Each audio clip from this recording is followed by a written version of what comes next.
it, I'm the hardest in it. Fuck the critics, ain't nobody hard as gritty.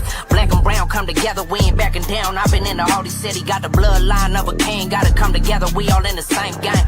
One God, one universe, all unity, and ain't shit changed. Gotta mount up, but they dumb us down with that fake shit that they teach us now. We been living in the belly of the devil, battling so we can make it out. Fuck the politics and the president, fuck the White House till they let us in. We gon' go to war, we ain't hesitant. If they want to smoke, then I'm a hella shit. We the last living of a dying breed. Ain't nobody with the pen as hard as me. Every time I rap it hit a artery. Ain't nobody fucking with my artistry. We the holy guys, we invented time. We gon' send a missile like it's Lebanon. I been eating rappers like it's dinner time. Suckers hibernating like it's dinner time. Smoke on the West Coast. West Coast. You look for women on the West Coast. West Coast. We like to ride on the West Coast. Like a round ride on the West Coast. We got the best smoke on the West Coast. West Coast. You look for women on the West Coast. West Coast. We like to ride on the West Coast. Like a round ride on the West Coast. We got the best smoke on the West Coast. West Coast. You look for women on the West Coast. West Coast. We like to ride on the West Coast.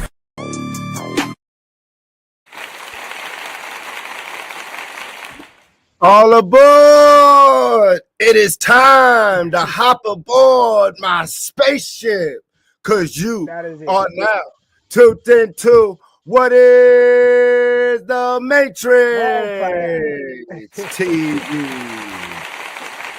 I'm your ancient extraterrestrial alien from outer space in the depths of the ocean, time traveler sent to teach and awaken my people.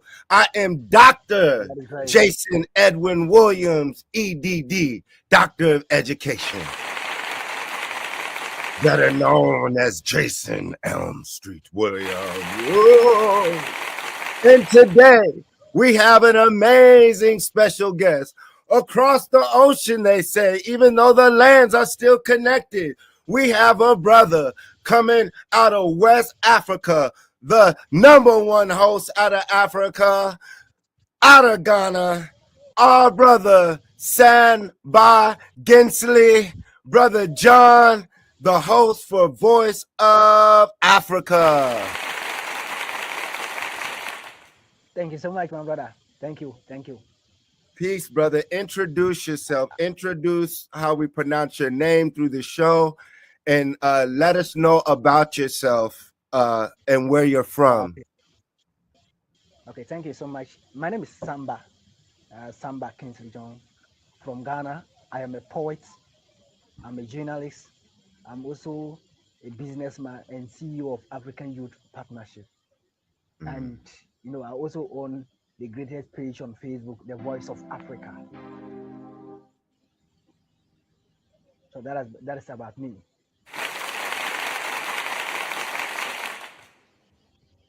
So with the Voice of Africa, the people don't know what is the Voice of Africa. Like I'm telling our people, you're in Ghana. Where are you actually at? Oh, currently I am in Ghana, the northern part of Ghana. That is Tamale. Wow. Yes. And so Voice of, no, go ahead. The ahead. Voice of Africa. Yeah, so the Voice of Africa is the page I own on Facebook. Mm. It's what about awakening our own people? That is it. Whether Yes. you find yourself, then an African. Yes. And if you could speak a little louder, because we can hear you better if possible. It's okay now? That's it. There you go. Perfect. Okay. So yeah, so I'm the saying Voice that of my name Africa. is Samba. There Okay. you go. Okay, then so introduce yourself again so we can hear you now. Okay, my name is Samba Kingsley John. I'm a teacher. I'm a poet. I'm a freelance journalist, and also CEO of African Youth Partnership. That's a non-governmental organization. Yeah, I'm also Pan-African. And so what was your mission when starting the Voice of Africa? And maybe you could tell the audience how you and I became connected. What made you reach out to me, and so the audience can know how we are bridging this gap from America to Africa? Oh, oh, okay, okay, okay. Um, you see, the Voice of Africa is is a page that I created basically for Africans to awaken our own people. It's a page that promotes African business. It promotes the awakening of our own brothers and sisters wherever they find themselves. So the Voice of Africa, I created a page, and that is where I met my brother, Dr. Jackson. Is that right? Is that a name, right? Jason Williams. Yes, it sounded like Jackson, but I think he did say Jason. Jackson, okay, Jason Williams. Thank you. So Jackson Williams, Dr. Jackson Williams. I Yes, think we met on that page based on our similar things we do, and that is where we had a connection. Because when I met my brother, I go through his page and I realized that no, what I'm doing and my brother somewhere is also doing. And I said, if that be the case, it's better we had a connection. And our first episode that we had, that was where everything of mine just blew my brother because I realized that we have so much in common. And there is a saying that one ant alone cannot, that's an African proverb, one ant alone cannot lift an elephant. So if there are many ants, they'll be able to lift the elephant. So it's better for we to connect with each other with the same mission. And I think for that we're able to go far. And one thing that blew my mind when I meet my brother Jackson, it's about the first episode that we made, and we shared a lot about Africa and America. And I realized that there are so many things that we were taught in Africa, but when you go to America, it's different. So from that particular episode, I've learned a lot that there are so much thing hidden.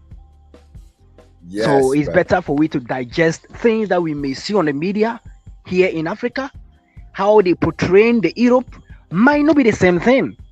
It may be different from the way we see it in reality.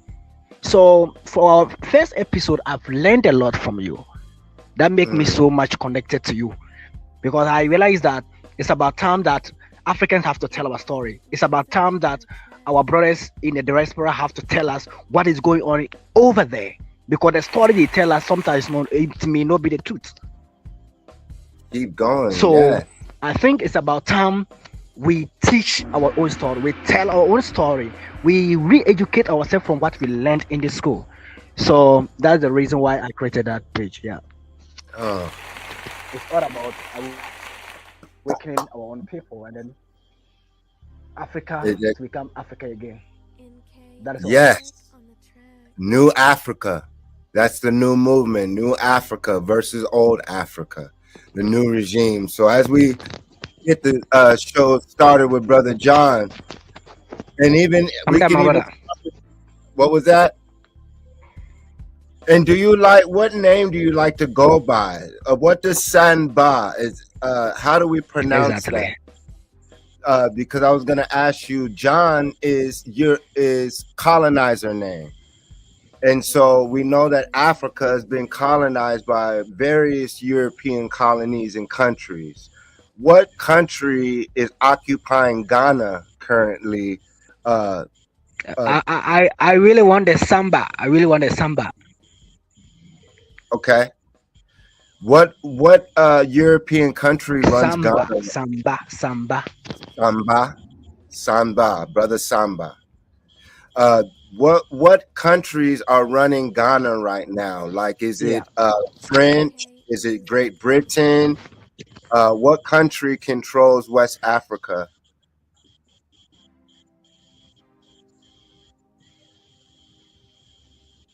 I'm Yeah. asking. Do you know?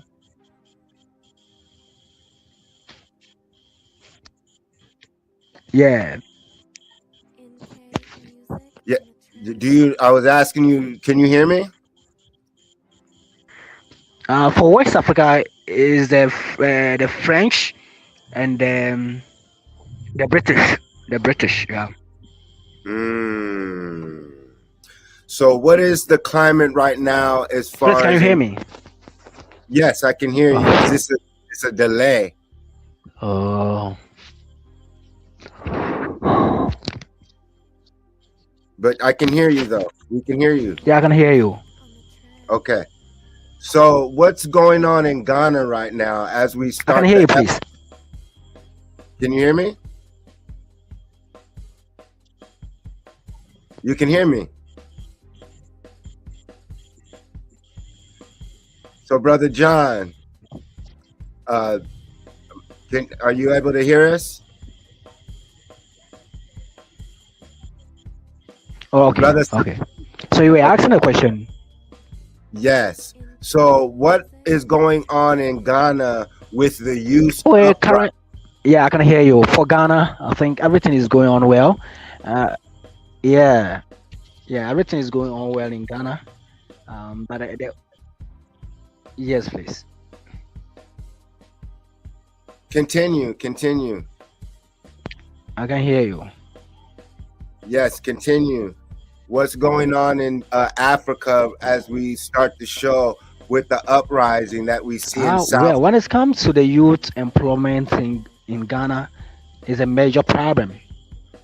Yeah, it's a major problem that we are facing here in Ghana. And I think this has also linked to what is going on in South Africa. It's because of this, it's because of Continue. okay, so let me start from Ghana. Ghana is about the youth employment. It has become the challenge in the system because we have universities, tertiary institutions. After you complete, nothing left for you. Like there is no job for you to be there. And even if you want to, you've seen a place that you've write application for, they will not pick you because they are doing it based on nepotism, tribalism, and then party lines. So you may have all the qualifications, but because you don't know who in the system, so it become a challenge for the youth. So that's why you see that most of the youth will travel to go to other places like South Africa, Kenya, and other places. There is nothing wrong of you going to your brother's country, but sometimes look at what is going on in South Africa right now. Why some of them, our brothers South Africans, are chasing away some of their brothers fellow Africans, calling them they are illegal migrants and stuff. This and because of they don't have papers or documents of stuff because of what is happening in the country. You see, Mm, so I think what is going on in Africa or in Ghana right now about the youth employment, sometimes what we teach in the class is not what is in reality. We have to begin to teach our children to be self-employment, to know that yes. after school you have to do something for yourself. What you've learned in school, you have to create it by yourself. Sometimes, because this our system, our politicians only promise us and they will never fulfill it. And that is the problem we have here in Ghana. Because they will make a promise, they will give us this. I mean, they have sugar coated words. So my advice for every youth in the continent of Africa or in Ghana is that know that after school because in the system sometimes they have an adage in to made them so. Do you think if Ghana our government have put things in place very well, most of the youth will go to Saudi Arabia? Look at how blacks are being treated in Saudi Arabia. Do you like that? If you think what natural resources are they having in Saudi Arabia that we don't have in Africa? Mm, So this youth employment is the reason why most of our African brothers are chasing away some of their brothers fellow Africans to go to Saudi Arabia. did you pause? You there, brother Samba? Now, as we do this episode, y'all watching live, this is straight from Africa. So a lot So of far, so them, I think that Africa Going Don't to go ahead. school is a different thing. Getting a job is a different thing altogether. So I think that the age we are right now, nobody is going to tell you the truth. You have to Mm, do something for yourself. You have to understand that the governance or the government in your country has failed majority of the youth. They're only mm, thinking about their own selves. They're only thinking about how they can make their family rich after they are no more in power. So sometimes you have to understand this is the system we are. The promises they give, the kind of sugarcated way they. So it's about time that we, the youth in the continent of Africa, have to learn or have a second thought. Do something for exactly, brother. And that's just the Wi-Fi. You guys got to remember we're live. So he's talking to us from Ghana, y'all. This is what we're using the AI, the robots, technology for. We're bridging the gap. We're bridging the gap to our people, and for I who need us, we say we need each other.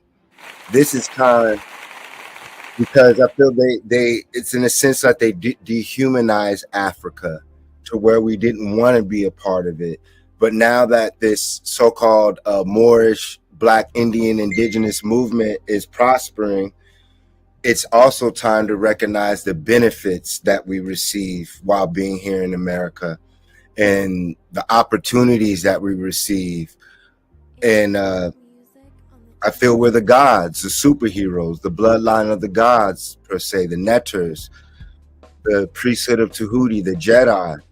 So, for what if this is the time for the priesthood of Tahuti, the Jedi, the great minds and gods and leaders of America, as we see the destruction, to also go, just like in ancient times, the priesthood of Atlantis went and created ancient Kemet from America. So American gods went and set up and did we save the world in ancient times? Creating Kemet, Egypt, Timbuktu, all these different amazing universities we find worldwide, which they call temples today. As we get into the episode, let's start plugging into the technology. Our African brothers use cell phones. They use usually WhatsApp to communicate abroad.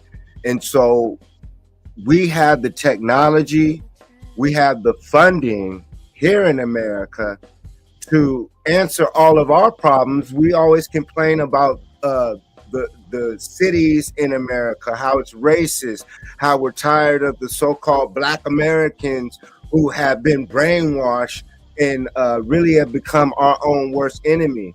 It seems to be the same thing throughout the continents, wherever those who don't look like us go, and wherever those who look like us have a mentality of a colonizer. So I say, Brother Samba is the superhero, and I'm a superhero. And I'm calling upon all superheroes throughout the planet, in particularly America, to come with knowledge, freedom, righteousness, technology, and wealth to build up the motherland. That's their motherland, our motherland. The whole planet is ours. As Moors, we travel, and we bring knowledge, gifts, herbs, technology to uplift humanity and uplift our people. And here we are today in 2026, and we can actually utilize the benefits of being born and raised in America to help our people on the continent that they now today call Africa. As we start the show, thanks for tuning back in, brother. Look at this map. Look in the middle, as you see, they call it Pa, or Pangea, or Geb. So we know that Pa can refer to Pa Netter, Ta Netter, Pata, Punt. These are all different names that our ancestors called the land El Kibulan. And so look, as it says, Africa, South America, North America, East Antarctica, We were talking about Antarctica last episode. So that means that the lands are connected and were connected. So that means that we were traveling, distributing culture worldwide, an international civilization, an international education system. And so when we say return home to Africa, it's not dismembering your Amaru or American heritage. It's you stepping up to the plate and saying, you won the game in America. What are you going to do with all the knowledge and benefits of America when you know that you have the capabilities to help our brothers in Ghana and Kenya and build up our own civilization? So, brother, you're a superhero, and I pledge allegiance to our people to make sure that we continue, like you were saying, the youth program. That's what the Matrix University is all about. We're an international university utilizing virtual reality and digital education to uplift all people. In particularly this case, we're utilizing technology to create a bridge to Ghana, to Africa, so the youth, which is the future, which is the gift, to save the youth from poverty. And so the Matrix University is going to open up schools in Ghana and Africa, and we're going to provide curriculums, education systems, to not only uplift, but we're going to have career training that's going to teach our brothers how to weld, create farms, create their own businesses. Wow. We're going to be able to hire staff from Ghana. We're going to create movies, TV shows, all because of you and I. So I appreciate you reaching out, brother, because if you didn't, we wouldn't be talking. You know, you inspire me. Go ahead. Okay. Thank you so much for this good initiative. And I think it's about time that we don't have to give the people the fish. We have to teach them how to fish. But our system is creating a way that they give the people the fish, but they don't teach them how to fish. This was the same rule that the colonizers used during slavery. Because it's about time that for we Africans have to anoint ourselves with the uncomfortable truth, because they have been giving us the fish for so long. So the one who gives you the fish control you. You take every directive the person gives. So if we have seen these fakes behind the marks, then we have to begin to teach our people how to fish. Based on what you just said, you really want to come to Africa and tell Africans what is going on and teach the narrative, what has been hidden, to do businesses among ourselves, to love each other, and things that we can do to make us grow. It means that you are going to teach us how to fish, but not to give us the fish. Knowledge is very powerful. So this was the same problem that we have, and we have to try to re-educate ourselves, because they have given us the fish for so long. For example, sometimes I do ask myself this question. Now in Ghana, we don't have much inventions. Like we invent a car, we have Apostle Kwajosafo, but they are not many. But when you go to America, you do hear that, oh, they have this company, they are making cars. They have this company, they are making cars. So I do ask myself that, is it the same education that they brought to us here? Is the same thing happening in America? If it's the same thing, why can't we also do the same thing here? Because the same education. Yes. So I realized that no, there was something wrong. It isn't the same education. It's miseducation. Yes. Because they rather come here and give us a fish, but they didn't teach us how to fish. So if you trace education very well in Africa here, our forefathers, what they taught them, like the education we have today, they teach them how to write letters. It's the same thing happening in Africa. So when I complete university, What I have in the mind is that I have to go and get a government work to do so that I'll be happy walking around. But when it's come to go and fix a car, it becomes a problem. Create a business, it becomes a problem. But they didn't teach me like that. Yes. So the same education that they were telling our ancestors, the same thing we have. Because our ancestors, they were telling them how to write letters. Because when they came to Africa, they didn't understand our language. So they have to get people who can translate it. So it's the same colloquial education that we had centuries ago to now. So I'm happy that you have this kind of initiatives. So if you're able to come to Ghana, I'll be much happy. Because there are a lot of things that we don't know. Because we Africans here, we see those in the diaspora in a different way. We see that maybe you people don't want to come to Africa. And sometimes I don't blame you, because what the media shows some of those in the diaspora is what they believe. They think that Africa is just on the old way where a man is sitting on a horse, or some people are sitting on a donkey, that old way. So they feel like, oh, is that how Africa is? They only show the misery of African pictures. Children, sorry to say, when they come to Africa, they'll go to the villages. That's what they have been doing. So those are the pictures they'll come and capture and send all out there to show it on the media for our people in the diaspora. So when they see those pictures, they'll feel like, so is that Africa? Is that where my root is coming from? So if that be the case, there is no need for me to go back. Because when I'm in America, I have electricity, I have, whatever I want, I get. But look at how they're living.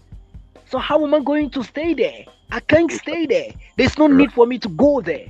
These are the kind of things they will come to Africa. But when they come to Africa, do you know what they do?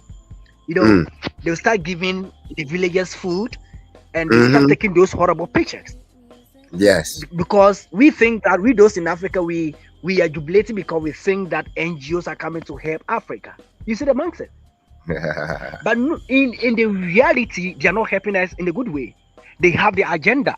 Their agenda is to prevent our brothers, our sisters in the diaspora not to come back to Africa. Because those horrible pictures, they will come and take a protruding child, a child who is having wear only, sorry to say, one pant. They'll just take a picture and they'll go and play it or show it on their media platforms for our brothers in the diaspora. When you look at those pictures, what will encourage you to come? There is nothing that will encourage you. No, you just look at those, sorry to say, horrible pictures. You feel like, oh, coming to Africa is a waste of time. But that is not Africa. You see the problem? That is the remote area in Africa. And normally, when they come here, we think that they love us. So I last made a video and I was saying that most of the NGOs coming to Africa, they are not coming to help Africa. They are coming here for their own agenda. So that's why in Burkina Faso currently, he sacked most of the NGOs from Burkina Faso. Captain Ibrahim Touare. That's why most of this Westerner doesn't like this young man. That is the secret. Yes. Because the guy is, our hero is learned.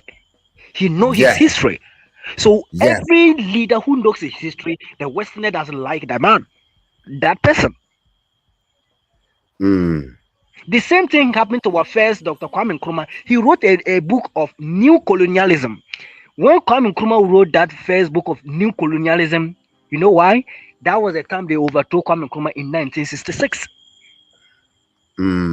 But when you read, do you know after Kwame Nkrumah was overthrown, the new colonialism book was banned in Ghana?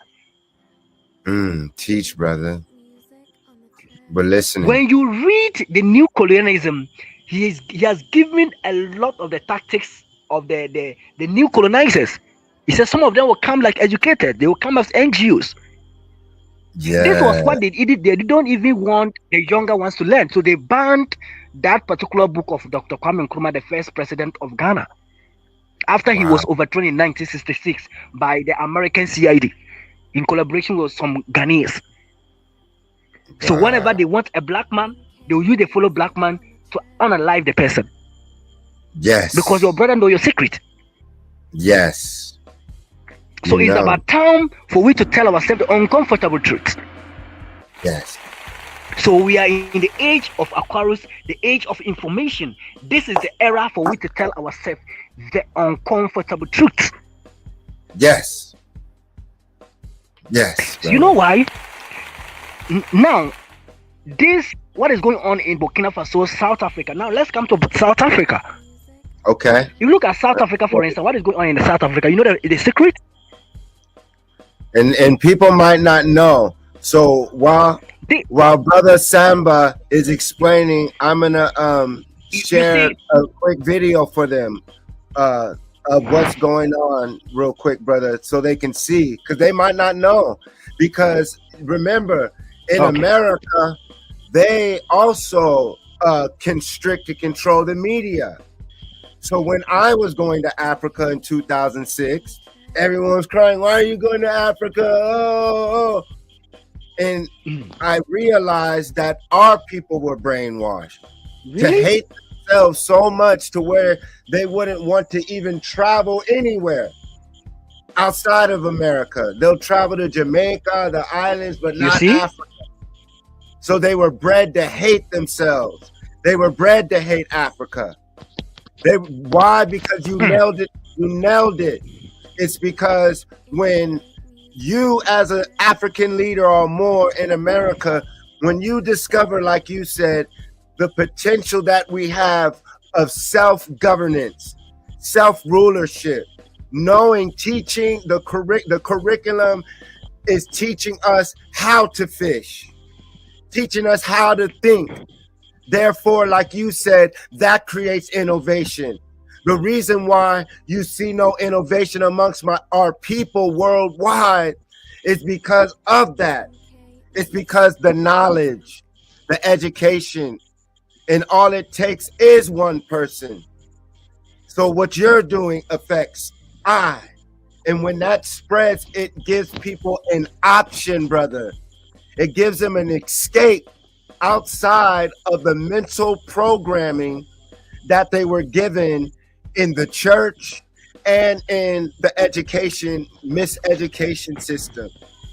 And that erases what we call African history, Moorish history, which is our savior. Our savior is knowledge. So when you have knowledge of self, knowledge of Abu Bakari II, when the Ghanaians know about Mansa Musa and sailing, so that meant that those who come from Ghana are descendants of empires that traveled the ocean, that was able to mine gold, bend bronze, and shape monuments. That's intellect. That's intellectual.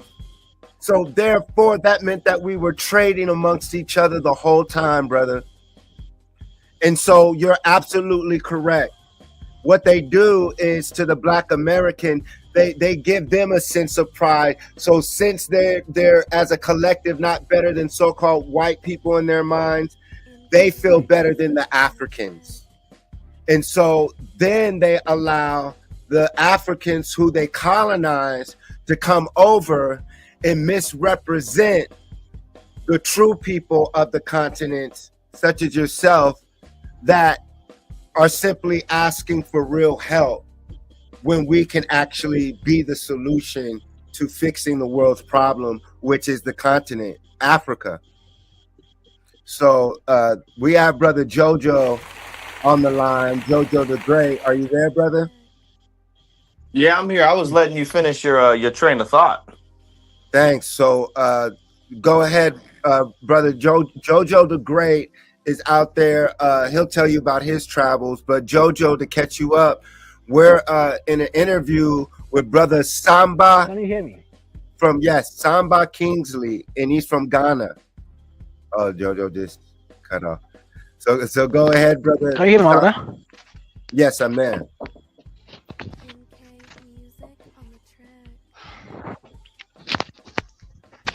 My bad, it cut me off. Okay, so just to catch you up, this is our brother from Ghana, and he was explaining the uprisings, the youth uprising, but more importantly, the knowledge behind Ghana. Can you update us again, brother Samba? You were mentioning the doctor who they disallowed and killed from Ghana, and they made it illegal for one of his books that talked about colonialism to be spread. We lost him, but go ahead, Jojo. Did you have any thoughts right now? Oh, so as we started, before Jojo talks and brother Sambo comes back in, we're gonna play the video of what's going on right now in South Africa, y'all, so you guys can understand what he's saying when it comes to the uprisings that's happening right now. So thank you for tuning in, brother Jojo.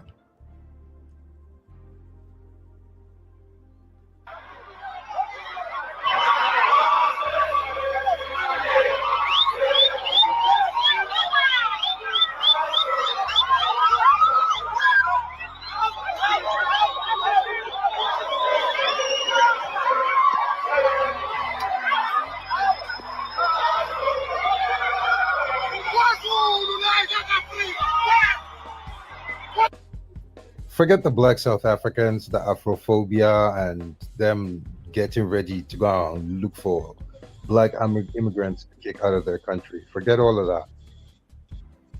Why do you? I'm asking now for anyone watching this, for people watching, following, anything. I'm just curious. Why do you think this is happening right now? And the rate at which this is happening, the scale at which this is happening, how soon do you think they're like? Why do you think this is happening? And whatever you think is happening, all right. Let me just explain my mindset. Right, I think apartheid is about to come back, and for it to come back, they need black people, Africans, to support it. How can they get Africans to support apartheid? They get the black South Africans to do what they're doing now. What you just saw was them getting ready, the men singing war songs, literally looking for fellow Africans, not Indians, not Asians, not the whites that own 80% of the land in their country. No, they're looking for people like me and you, people that look like them. So I believe them doing this has right now, as of this exact moment, we saw the video of this Ethiopian man that got shot in the head. People are asking me to talk about it. I'm not going to talk about it because Ethiopian men need to handle that. But my theory is everything that's happening right now, they need the Africans to get so angry and hate South Africans so much that when the apartheid comes back, we will support it because of our hatred for them. With me, for one, I would say they have succeeded. I know this is the plan, but the anger I have at the black South Africans for not seeing it, I think they deserve to live under this for at least another generation or two. When I say generation or two, that means nobody alive right now. Once the babies are born, that new generation and their children need to experience apartheid. And at the same time, the rest of us Africans need to unite and get stronger. That's my theory. But for everyone else, what do you think is happening? Why do you think this is? Who do you think is funding this? What is the end goal behind all of this?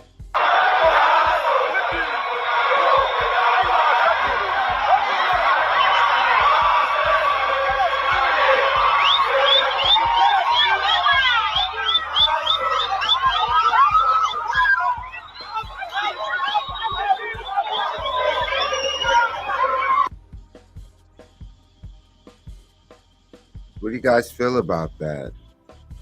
Brother Samba coming from Africa.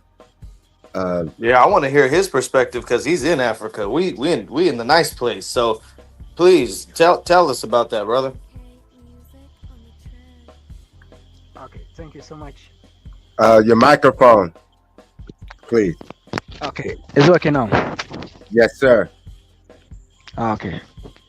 About the current happening in South Africa. We've all read about the history of South Africa, their independence, this apartheid. Africa stood up for South Africa. The Zambias, Kenya, Nigeria, Ghana, all over Africa stood up for South Africa. And you see, what is happening right now that my brother Juju said, and then most of my African brother might also see, is what he just mentioned. You see, what is going on currently is a proper plan by these Europeans.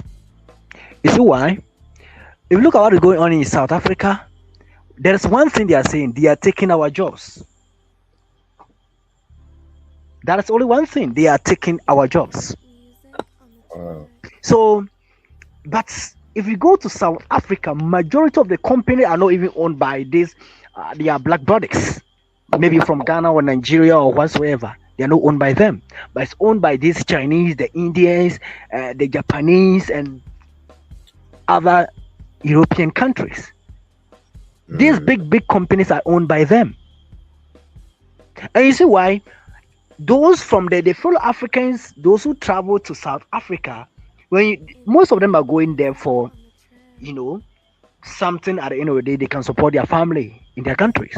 So when they go there, these people don't hire those South Africans because some people feel like home. Oh, this is my country, so there is no need for me to take some minor work. But those who have traveled from outside South Africa, when they go there, they will make sure that if there is any opportunity, they will be there. But most of them in South Africans themselves, most of them don't want those jobs. And the problem is that these people own these big companies are not from, I said, they are not from even the black, like Africa says, as I early on mentioned. But what they do is that they will make sure that they will not employ South Africans. They will employ those Africans who are seriously in their country looking for money. So their brothers, South Africans, will feel like, why do we own our country but you don't even have jobs? Now foreigners seem to take all our jobs. But these things are miscalculated by these Europeans because they don't employ South Africans. They rather employ those who come out from other countries. So that our brothers, the South Africa themselves will feel like, I own my country, but I'm not employed. But somebody from Ghana, Nigeria is being employed. Then, if that be the case, why won't I sack my brother so that I'll get opportunity? But why? You see the act. So they intentionally did that. It's an agenda. It's an agenda for black people to make sure that the whole of Africa hate our brothers in South Africa.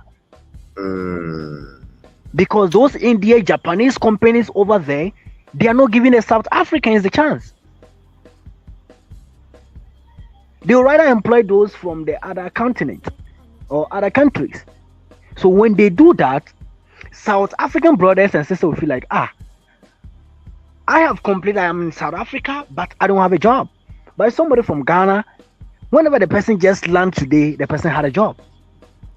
So if that be the case, why won't I sack them so that I will have a peace of mind? Because the country is mine. So they intentionally did that because they are doing that for blacks against blacks. If you listen to one of the professor, he made a statement that Africa has to be very careful because this new colonialism, Nkrumah even said it, this new colonialism is more dangerous than any other form of mental or any other form of physical slavery. And you know why?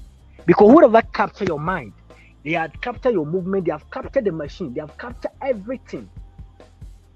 So mental slavery is very dangerous because when they capture the mental or they capture your mind, it means that they've captured your improvement, they've captured your mind. Your mind, they've captured your development, they've captured your improvement, they've captured your development. And whenever they capture everything of your mind, it means that they've controlled you automatically. So what they are doing is that the South African themselves, our brother South Africans, we will not give them the chance. So that they'll feel like, okay, then our brothers are taking our jobs. If that be the case, go to your country. So what are the jobs? But I wanted to even Because link what he's saying. He asked about the jobs, but what I link is what's going on is that Trump and the so-called Africans or Africanos, the white Africans, the Slavics who were brought there by the Moors, they want to connect the Neuralink to South Africa. And just like you said, the greatest colonization is going to be of the mind. So if it's the they can, battle of the mind. It's the if they battle can of the mind. We must know what is going on currently. Is the look at battle this of the mind. picture, y'all. Look at the picture in the middle, if you can see it. It's Yeah, I Elon can see Musk, it. Starlink's Africa expansion.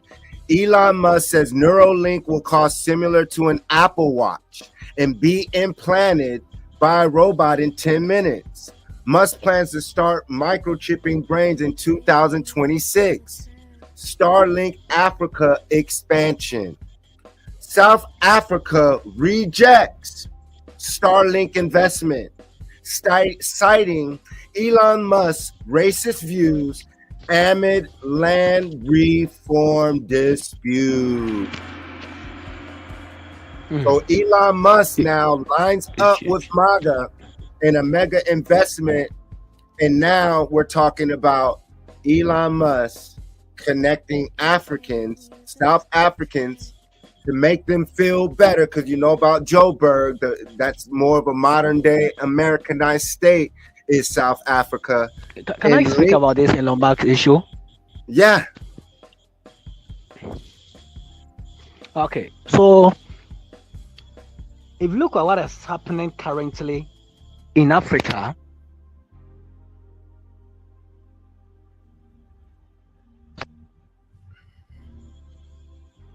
we are the largest population, and the battle we have right now is the battle of the mind. It's the battle of intelligence, education intelligence. So whoever control your mind have captured everything. So Africans have to be alert. The secret behind all this thing is that these people know that they want to control the population. One, population. They want to control what? Population, the population agenda. And normally they want to start it from Africa. We must know this, and they are doing this for a reason. They know that when you are populated, you have power. That is why, if we check in 1993, this HIV/AIDS it started from South Africa.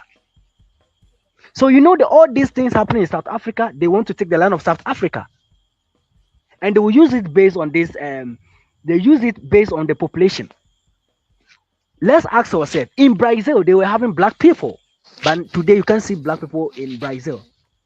If you look at Argentina, there were black people in Argentina centuries ago, but today no black man in Argentina. It's black population. They want to wipe away black race. So we must understand the battle we are fighting for it today. Because all this Ebola, all this virus, all this blah blah blah, all these things going on is an agenda. And they are targeting the blacks. Because we are very powerful. They know that when we are populated, we become powerful. And united under one common goal: freedom. Exactly. Look at what just happened in Mali. They arrested almost 100 Tuaregs. Some of them from France. Only Mali army, they were able to defeat them. Imagine if the whole Africa were to be united. So they know very well that when we allow these people to be united, then we are no more. We have lost that power. So what they will do is that they will create hatred among brothers. That's what is going on in South Africa. Look at Captain Ibrahim Traore, the 72 land reclaim. Yeah. Yes. Okay, I'll leave it. Yes. So Tell us know about this young man. Okay, Captain Ibrahim Traore took power in September 2022, and at the age of 34. But currently, this young man has established 12 factories in Burkina Faso. 12 factories, which Ghana we don't even have. And the most funniest thing is that this democracy, whatever crazy they are talking about. Now, if this young man were to be in Ghana here, like he didn't even reach the age of becoming a president. In Ghana, our constitution says that you have to be 40 years before you can become a president. Now, this young man is 38 years now. But the developmental project this young man has done in Burkina Faso, it means that if you were to be in Ghana here, then everything of his potential would have quenched. So it's about time for Africans to define democracy that will suit our system, because the democracy they brought to us doesn't fit Africa. So if the democracy we are talking about is about going to elect leaders who will come and spend our money and go scot-free without any judgment or without any proper judgment, without telling where the money has gotten to, is that what we are calling democracy? Just to elect the people to come and power and grab your microphone. Your microphone.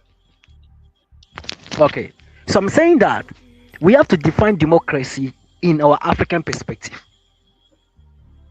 because the democracy they brought to Africa doesn't fit Africa. Somebody will spend money and a person still goes scot-free. But look at this young man. What he's doing is massive.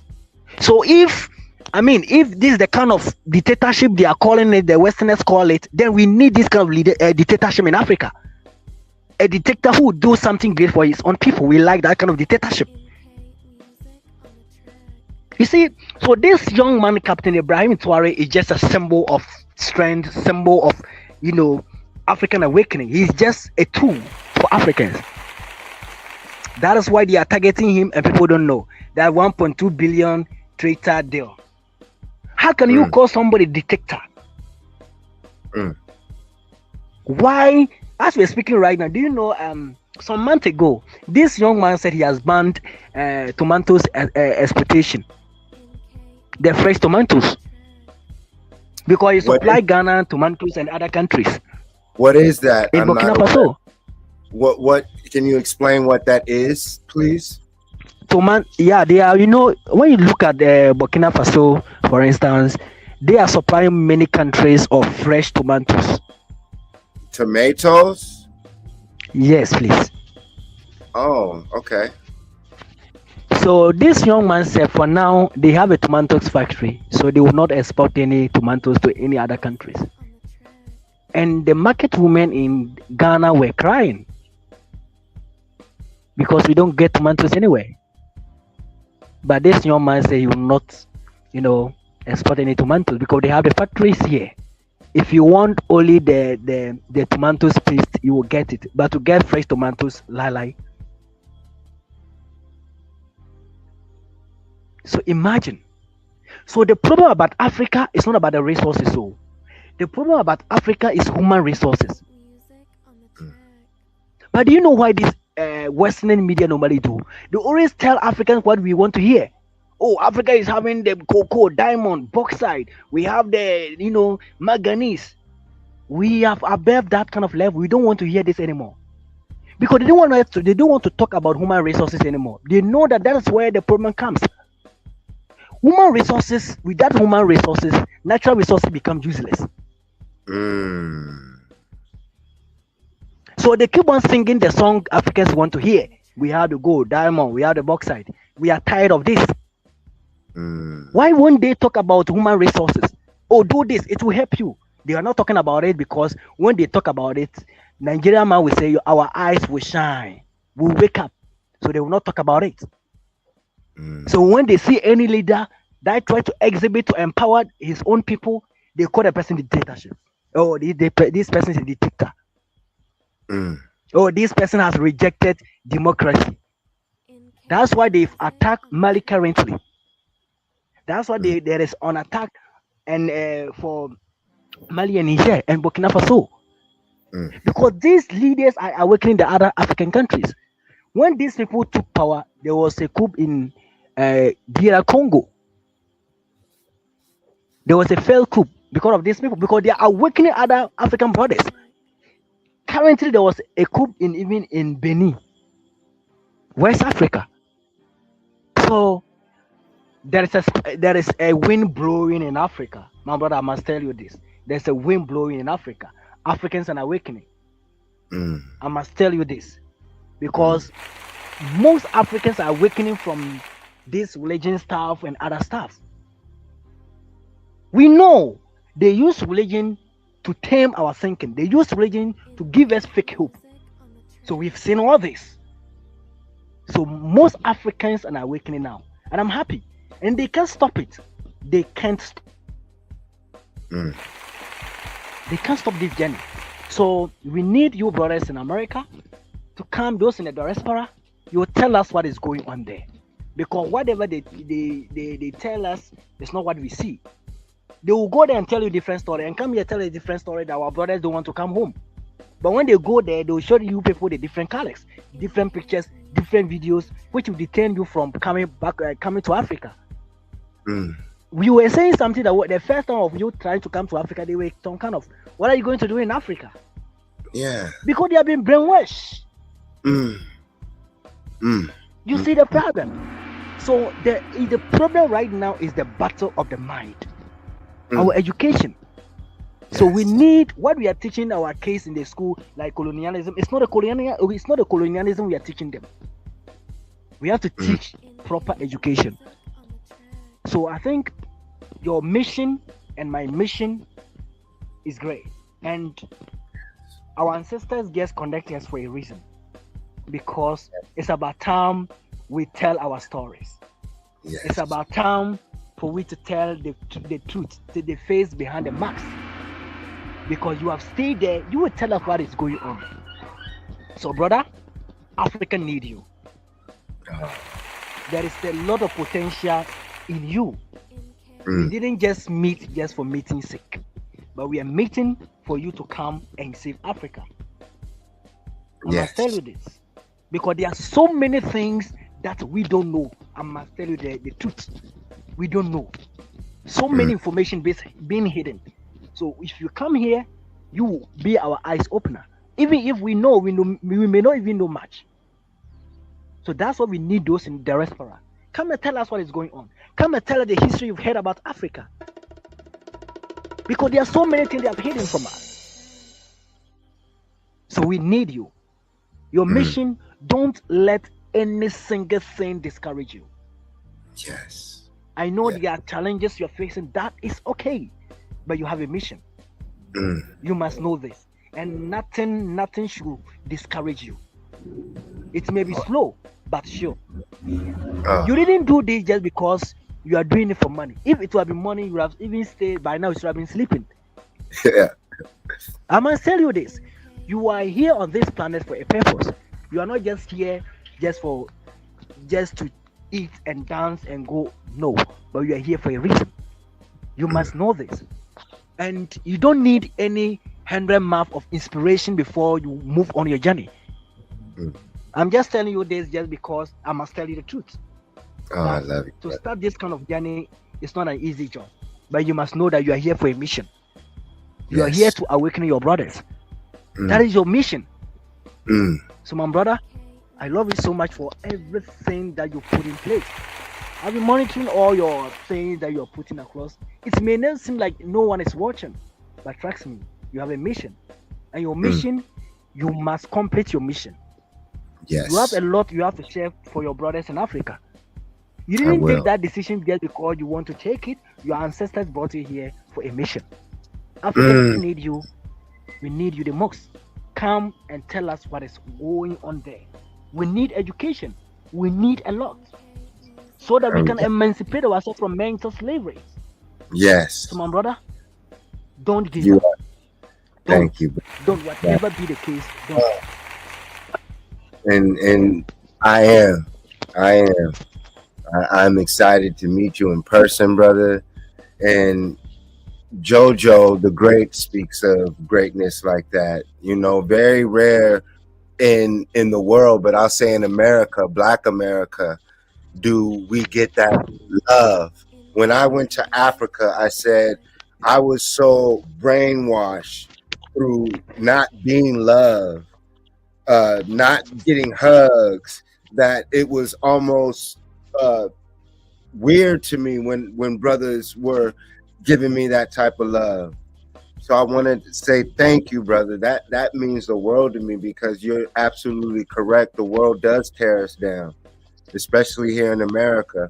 And now I see why. It's because they don't want us to take the knowledge and the benefits that we experienced here and utilize it for the rest of the planet. So they'll use us as so-called Black Americans for their NBA, their NFL, their military, basically the battery to their society, our music, hip hop, everything. And so if we can take that, instead of complaining about America, and take that to a place like Africa, that would change reality. And that's what It would. I'm going to do. I'm going to do that. You know, it's crazy, brother. I will tell you, over there in Ghana, one thing, Keep, one keep thing talking, I Joe. want you to, I was gonna say, my brother in Ghana. One thing I can tell you, what's going on over here is music is really, really affecting Mm. the black young people. It's really, really bad. We call it secular music. Secular music is when you just talk about death, kind of like what we were just watching, what's happening in South Africa, just talking about Mm. pillaging and killing your brother for no cause, just because he's from a different tribe. One tribe is red, one tribe is blue, and that's a real big problem here in America for black people, is killing each other over a lot of dumb stuff. So you can see it with Africans, Haitians, and all these different people, how they can be at the Sudanese and Sudan, how they could be at war with each other. But in America, the war is more popular, like Ice Cube. They put it on TV to where it looks cool. It's not like the education, like what me and Jason are talking about: life, prosperity, peace, education, a family. It's pretty bad. The family unit right now is breaking apart Mm. very, very quickly. Which is very sad, seriously. And talking to the youth and, inspiring the youth is became harder because they become more hard-headed just from the things Mm. that they're exposed to, and the time Mm. frame, and the music we listen to, the TV. Like, in America, we don't really have black leaders. Jason, would you say we have any black leaders? Mm. Here I am. But no, the Here we leaders are. are artists, are celebrities, those who are paid under contract of those who enslave us all. But go ahead. I didn't mean to interrupt. Go ahead, JoJo. No, that's right. What I was talking about, I was telling him, here in America, how he said it's a war of the mind. Well, that's what's bothering black people right now in America, and that's the fight for our mind. Because in America, there's a lot of stuff about how we don't need the black woman, and it's really, really degrading. So I agree. Take all that information over to Africa and tell you guys what's going on, so where you guys don't have to go through that same struggle. Mm-hmm. Because that's really, like you said, the ancestors brought us together. Well, I feel like this is the beginning of change, just talking to each other. Because when my brother in Ghana talks to his people, when he goes home, he's gonna be like, wow, some Americans told me the same thing's going on, but just it's on TV and it's fun. Wow. Thank you so much. Wow. Thank you so much. They made our suffering fun to where black Americans are addicted to it, like it. It's their culture. They even made hip hop to glorify being ghetto, poverty, and then gave gangster, gangbangers, thugs, criminals a soundtrack to be brainwashed and dream of being a hip hop artist, dream about killing black people, dream about robbing black people. That's what's going on there. Sex, you know what I'm saying? And people could say, yes, Jason, Africans have always been tribal. Black people have always been fighting against each other. I can understand that. But when we study language, when we study arts, when we study Bukari, that means there was a time of peace. In order to create art, language, math, create megalithic structures, there had to be a time of peace on this planet. Don't allow the colonizers to make us believe that we can't come together. We do it all the time when we have cookouts, when we have good gatherings. So I'm listening to both of you. I didn't mean to interrupt. So go ahead. So exactly, with the Black Americans, they programmed us. Oh no, go ahead. I was gonna say, and he's right. Don't allow the television to convince you that this kind of lifestyle is cool. Because if it happened to America, what's the chances it's not gonna happen to Africa? Africans love the American culture, rap music, for sure. everything that we do, but they're not telling you the truth that half of that entertainment is to brainwashing you into wanting to kill another black person. Exactly. Exactly. So look at what is going on in South Africa. Is the same as you're saying. So my brother Jojo, have you been to Africa before? Say no, he can't hear Not you, yet. Jojo. No, not yet. Oh, okay. But I hope you wish to visit Africa one day. Oh, he wants to. He's knowledgeable. He. That's why I gave him the link to the show. So okay. Yes, he's as well as interested in learning about Ghana, investing in business. Okay. We were talking about beachfront property, buying land, beachfront property. I personally was not aware of such the beautiful beachfront property in Ghana. I have to admit that. Wow. Yeah, I did not know, brother. In America, they tell us Ghana's dirty, it's dangerous. Africans don't have no technology. Really? They're yeah. Oh my. They tell Americans you guys live in trees and eat bugs. Wow. I'm not an African booty scratcher. In the movie Boys in the Hood, there was a movie that was it was like the first black gangster, one of the first gangster movies called Boys in the Hood. And there was a scene where the children were in the classroom and he said, I'm not no African. And he hit him. He said, you African booty scratcher. And so people could take it as two things. He was saying that I'm not African because I was born here in America. Don't strip me of my American birthright as being the indigenous original American.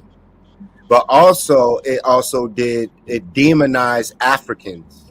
It demonized it. And then in the 80s, with the AIDS commercials, with the flies skating on the eyeballs of young African kids. Hey, so did you ever tell him about slavery? Yeah, I was about to get to that. And then the slave story, what they did with the good ship Jesus that they said, whether it was real or not, they created a story in the minds of black people and Americans that black people were saved by a white man named Jesus.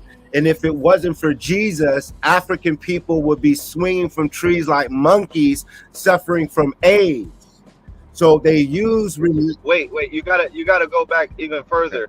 So my brother from Ghana, during slavery, when they brought the Africans, allegedly, they beat them until they didn't want to practice their native religion. So if they practiced voodoo or hoodoo, they would beat them until that they accepted Jesus in their heart. So as the years trickle down from slavery, black people are typically Christians because they were afraid that they were going to get beat. So that's wow. Yeah. I'm listening to you. So go ahead. That's another part of the black history on why in Africa Christianity is starting stuff like that. It was because we got that from slavery, and then we taught it to you because Africans want to be like Americans. You know, we have money, freedom, all this, that, and the third. But in reality, That's what actually kept black people in America in slavery, the mental slavery.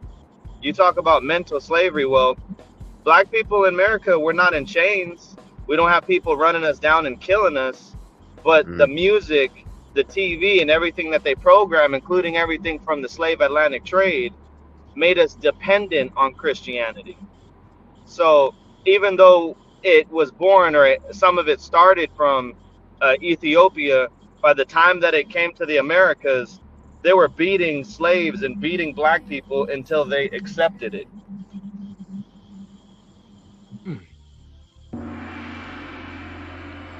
You see, I'm really happy that And so, I've and, met and my brother Jojo too, because there are yes, lots I'm learning today. There are lots that Africans and are living on trees and stuff. Gosh, what a like right ridiculous here. story! And So get this, brother. Right really, here is a picture of. Well, go ahead, Jojo. Did you want to talk? I was going to show between 1831 and Lastly, 18. Oh, go ahead. I was gonna say, spirituality is really big for black people. We believe in ancestors and we believe in, that kind of stuff. But in the Christian Americas, they demonize Africans who practice voodoo, hoodoo, or anything like that. I mean, so far to the point where they'll lock you up in prison and say that you're crazy. So they scare people over here with jail and getting killed, so that they won't practice voodoo, all of the sacred arts, alchemy, that really what drives America, and what happened and started in Benin. They beat that out of everybody. So that's why in America you don't really see a lot of freedom fighters, because most of the freedom fighters in America are all Christians. But Christianity teaches the freedom fighters it's wrong to do what they're doing, so they never really get rid of the problem. You follow? No. Break it down again, Jojo, as far as how Christianity enslaved them, is what you were saying.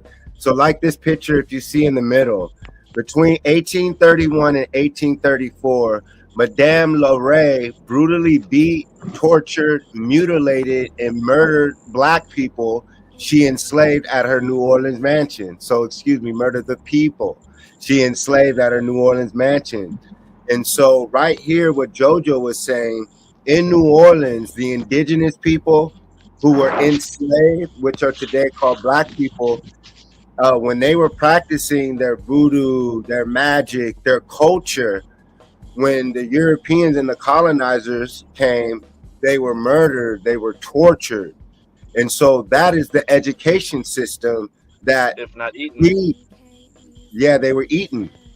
So what they do is exactly what you're saying. When I was in Africa in 2006, I asked the king of the Zulus, I said, well, why do they have the huts and this and that? Why isn't everything fully developed like this? And he said, oh, brother, that's because of the colonization. He said they keep us trapped in time. And like Brother Samba was saying, he said that basically they'll come and give us food. They'll create disaster. They'll give you AIDS. They'll create a war and a conflict, let you fight it out or die, and then come in as the savior and then take over your land. And that's what they're you doing see what? today. Let me give this scenario. Can I go in? Yes. You see, if you read the Bible, it will tell you that love your enemies. Yes. And let me break this down. This is a mental slavery verse that they've used just to tame Africans not to react whenever there is something going on. And if you want your enemies to love you, this is what you do. You create issue between two brothers, but they will later on see you as their lover. For example, my brother, Dr. Jason, right? Yes. I can go to you and tell you that, oh, my brother Jojo is not a good person. This is what he said. He said this and that about you. He's not a good person. But please don't go and tell him. Don't let him know. I'm just drawing your attention. He's never a good person. So please don't try and talk to him. This is what he said about you. And I will tell you, never let him know. But just be careful. And I will leave. After leaving, I will go to Brother Jojo and start telling Brother Jojo, please, our Brother Jason is not a good person. I'm telling you the fact. He said this about you. Please, Brother Jojo, don't let him know, but just be careful. So with this, you realize that Brother Jojo will never love to talk to Brother Jason. Even though they will talk to each other, but within themselves, they see themselves as enemies. Yes. Because Brother Jojo knows that, okay, Brother Jason is not a good person. The same thing, Brother Jason also knows that Brother Jojo is not a good person. So if something small happens between these two brothers, they will start fighting. You see what they are? This is how they create enemies and love your enemy. So when they start fighting, and I'll come and separate them, I can slap some of them. Brother Jackson. Then I'll also push Brother Jojo away. People around there will clap for me that I'm the good person. Because when they were fighting, nobody separated them. But I'm the one who separated them. Means that Brother Samba is a good person. But in the real fact, I'm the enemy among these two brothers. I created a history between them. So this is how, at the end of the day, the two of them will love me. That when we're even fighting, people were watching, nobody separated us. But it was only Brother Samba who came and separated us. But who caused the root cause of all this is who? You know, huh? I'm the cause of this. Yes.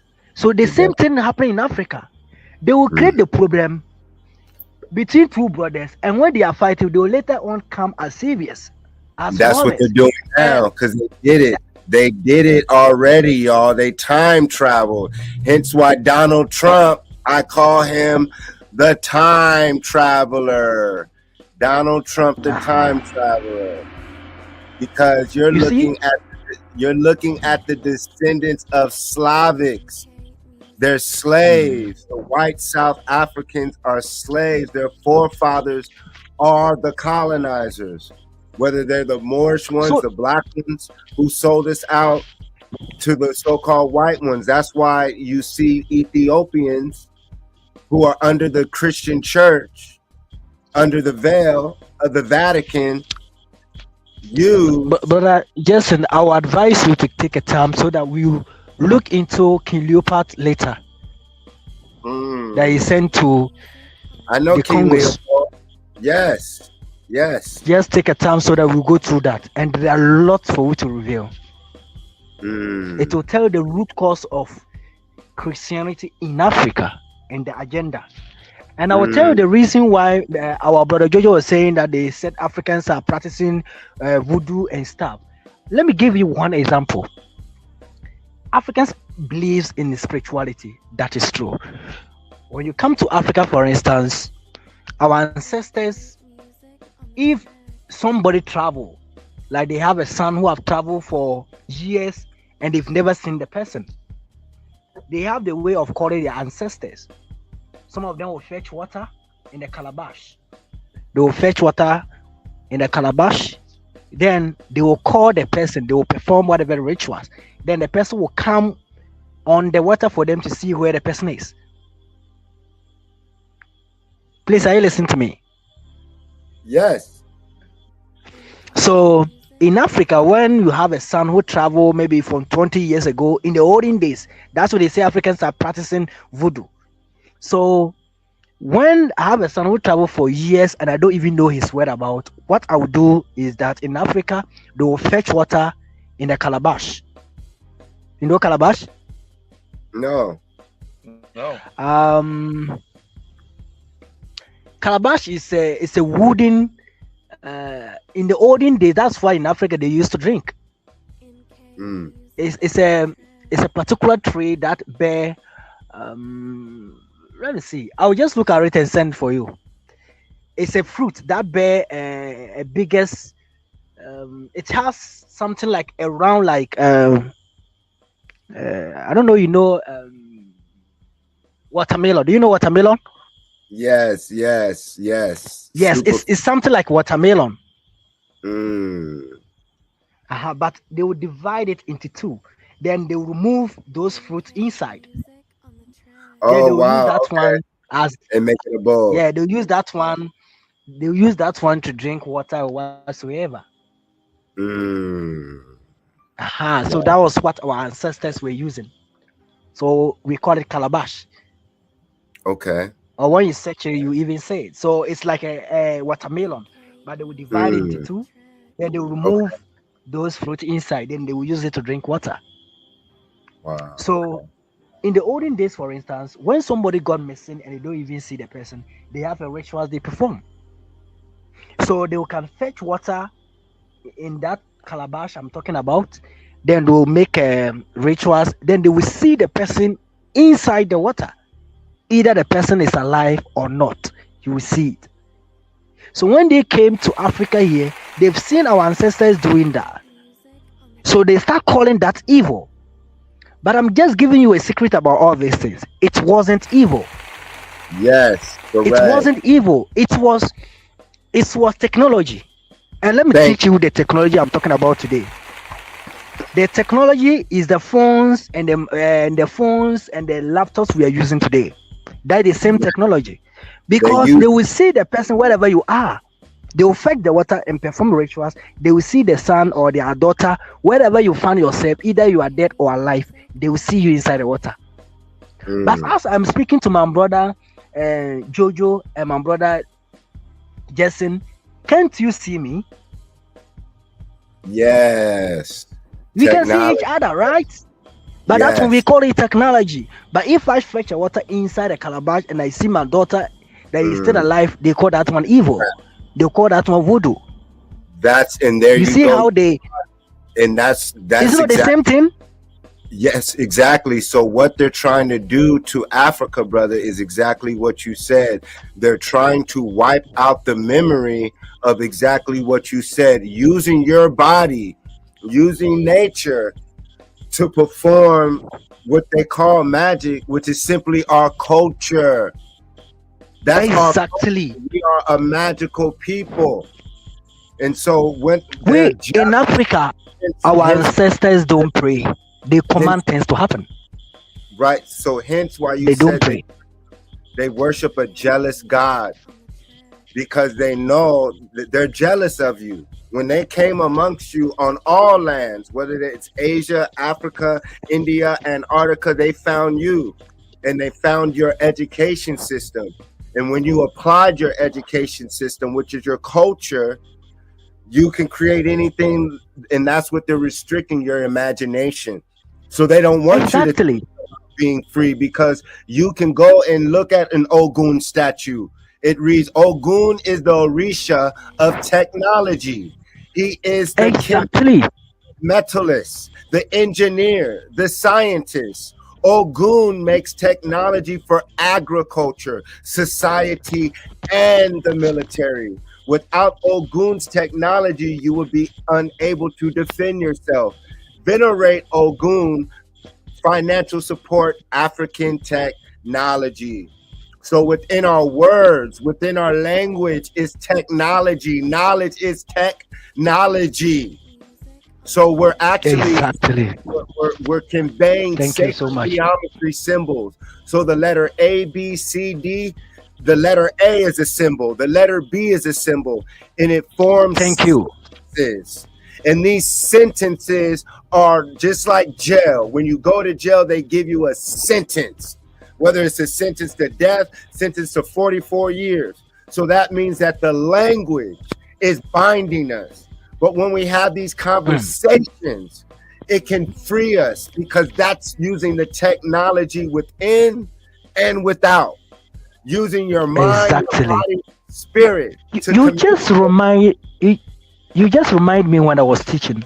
I was teaching my kids that this ABCD had been invented by our forefathers, our ancestors. They were some kind of sir. You said what? They believe that it's Europeans who brought ABC. I said no. It's a symbols from our forefathers, our ancestors from Egypt. Yes. They were all symbols. Yes. Yes. And some of them asked me a question that say, is it true? And I say yes. They asked a question that it's when I still had a video. When we finish, I will send you the video. I recorded it for just for evidence sake. She asked me a question that said, so say, why do you think there is God? And I say yes. That's what I said in their own perspective, and that's okay. Say, why is it that normally when we are saying God, we say He is the creator? So he asked me a question that, have I seen God before? And I said no. And it's okay. If I've not seen God before, why is it that when we are speaking, they will normally say, God, He created the world? If I didn't see Him before, why do I describe something that I've not seen as a man or a woman? But as I said, it means that God is a man. So as I didn't see Him, how do I get to know that He's a man? This was the question my student asked me, and I have the video. Wow. Yeah. I was some kind of wow. Because you are the image of what you call God, and your mother. Your mother birthed you, and you are in the image of her and your father, therefore you are. So when you look here at the Olmecs, like earlier you asked me about knowledge of the Olmecs, in the people's minds, the Olmeca, the original people of Mecca, Ochi Xi, so the Washita, so what we would call Moors or black people today are the original Americans. But just like they're doing in Africa and all throughout the world, like you were saying, they're erasing people's memory when you were God, when your mother was God is, and that's a culture that we can identify right now all throughout the planet. So when you say the word Ogun or Kefra or Tahuti, that refers and can take your mind back to the future or the past. And when you identify yourself as Ogun, Osiris, Heru, and these other, or let's say Mansa Musa, Abu Bakari, when you are able to identify yourself as that or a descendant, you that can be that. And that's what they fear, because it's stronger than exactly. That's why they know that when you have a history, your history is your power. So whenever the history is being taken from you, it means that you have lost that power. And when you lose that power, you've lost everything, because history is money. History is power. History can reclaim you to become whatever you want to become. So we must know that the battle right now is they want to erase African culture directly, whatever means. So they'll start calling them names. They will start calling them petty names that you hear and you don't even feel like learning your African history.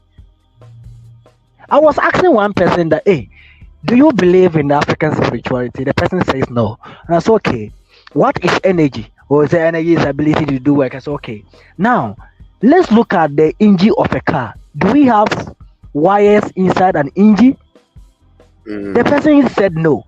And I said, okay, so what do you think is inside the engine that make the car to spark? He said, oh, maybe petrol or oil. And I said, if you put it there, what happens? He said, energy. And I said, energy from where? Where from that energy? Yes. So it's about time. You see, the problem about us is that we are not annoying ourselves enough about the truth. Yes. It's about time we have to keep on asking ourselves questions, because we're raised in a way where they don't allow you to ask questions. We are above that level now. And they want to question everything. Yes, and that's why they want people to eventually use AI more than a conversation, because the most powerful thing is your spoken word, is your clicks, your languages. It's like you said, history, his story, our story, which became mysteries. So the African mystery spiritual systems is simply my story, which is our story. So our story predates the Bible. Our story predates colonization. And that's where, like you said, we find our wealth, is our true story, and then creating a new and even greater story right now in the present.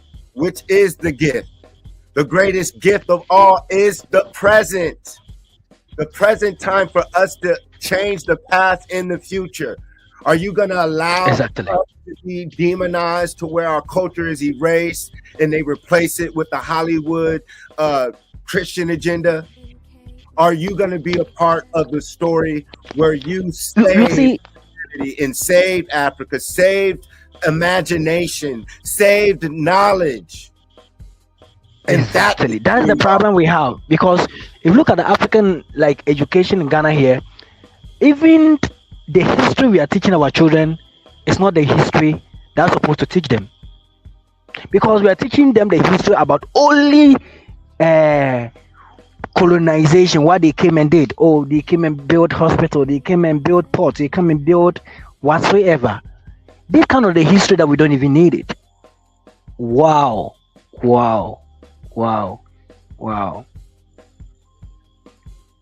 Happy to see this. Got this in South Africa backpacking, y'all. I still got it. It was hand carved right here. Okay. Oh wow, that's great.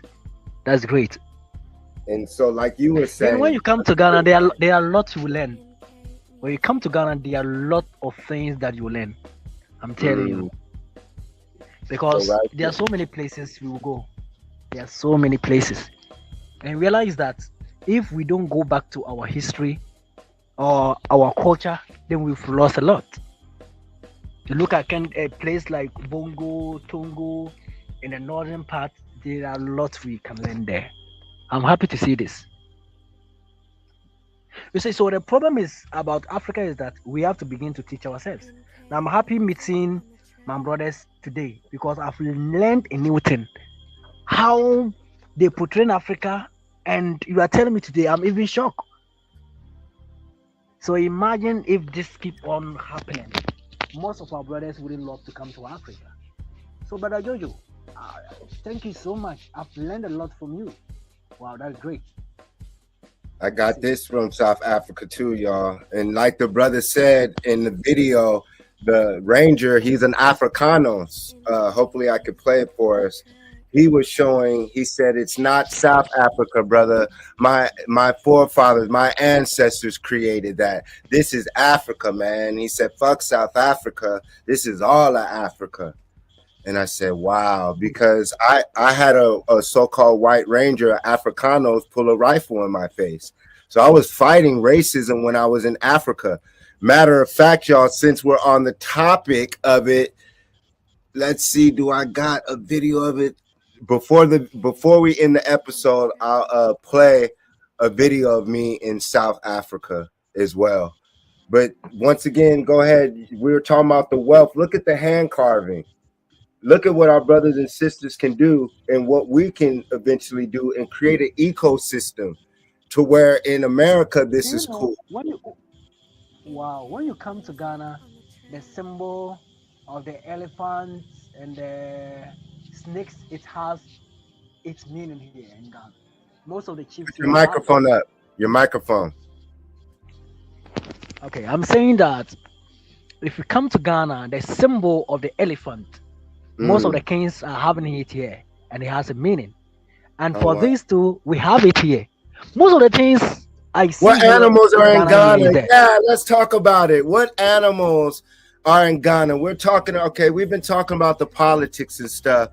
When I was out there in Africa, seeing the lions, the elephants, the giraffes, the baboons, the hippopotamuses. And there are lots here in Ghana. There are lots here in Ghana that you can go and see it for yourself. Oh, wow. So, I'm telling you, we need you in Africa, you and Brother Jojo. You need to come and tell us what we need. There are a lot we have to learn from you. I'm telling you. Because I've seen that we are not here just for meeting's sake, but we are here for the purpose. Yes. So we have to make sure that our mission comes true. We didn't come on this earth just for here's sake. We have to save our own brothers. Yes. I'm telling you, when we begin this, our documentaries and stuff, things will change. Narratives will change. Yes. Because you see what I'm happy. I'm happy because you are going to tell us the history over there, going to tell us the reality over there, and our brothers here in Africa will be happy to hear that. So this will even break the barrier between those in Africa and those in the diaspora, how we doubt each other. Mm. So it's so great. I don't know what to say, but we don't have to give up. We don't. Whatever be the case, we don't have to give up. We need to collaborate. We need to meet and champion our journey. We can, as we even started it, that's all. The videos will make sure we share it so that our own brothers will also hear this conversation. Because we need to preach. We need to re-educate ourselves. Whatever we've learned in school, there are so many things I don't believe it. What I've learned so far back in schools, I've re-educated myself about African history, about African culture. Because in African schools, when they teach us, it's only about what the European did for Africa. Or they came here in 1471. The first Portuguese, they came here in Africa in 1471. They did this for Africa. They built this for this. They built this. But they didn't tell us we have a great leaders as Mansa Musa. Yes. Like this book. They came before Columbus. They came before in America, brother. This is what we're going to teach. Empowerment, truth. Okay. Teaching our people that this we written by who? Huh? It's written by who? This is written by Dr. Ivan Van Sertima. Dr. Ivan Van Sertima. He's no longer with us, but you haven't read this book? You haven't seen it before? I've seen it before. Yes. But I've not gotten the full the full distance. Well, here I'll read the back. It says, well, I have it here. They came before Columbus reveals a compelling, dramatic, and superbly detailed documentation of the presence and legacy of Africans in ancient America, examining navigation and shipbuilding, cultural analogies between Native Americans and Africans. The transportation of plants, animals, and textiles between the continents, and their diaries, journals, and oral accounts of the explorers themselves. Dr. Ivan Van Sertima builds a pyramid of evidence to support his claim of an African presence in the New World centuries before Columbus, combining impressive scholarship with a novelist's gift for storytelling. Van Sertima recreates some of the most powerful scenes of human history. The launching of great ships of Mali in 1310, 200 master boats, 200 supply boats, the sea expedition of the Mandingo King in 1311, and many others. And they came before Columbus. We see clearly the unmistakable face and handprint of Black Africans in pre-Columbian America and their overwhelming impact on the civilizations they encountered. So right there. So I think what you just read right now has given me a history I read about most of these historians of the Europeans, like Plato and others, came to Egypt to study.